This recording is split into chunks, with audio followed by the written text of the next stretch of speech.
அனைவருக்கும் வணக்கம். நாம் இன்னைக்கு வைட்டமின் குறைவால் ஏற்படும் நோய்களை பற்றி பார்க்கலாம். வைட்டமின் ஏ குறைவால் சீரோஃப்தால்மியா, அதாவது தோல் நோயின்னு சொல்லுவாங்க. அடுத்து நெக்டோலோபியா, மாலைக்கண் நோய். வைட்டமின் ஏ குறைவால் தோல் நோயும் மாலைக்கண் நோயும் ஏற்படும்.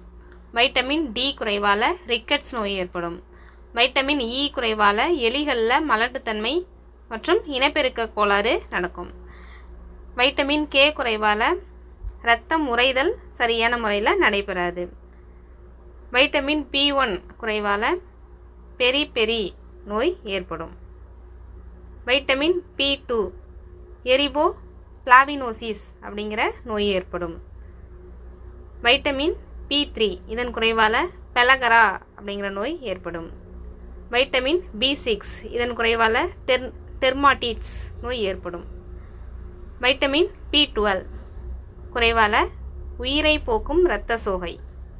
வைட்டமின் சி இதன் குறைவால் ஸ்கர்வி அப்படிங்கிற நோய் ஏற்படும். நன்றி.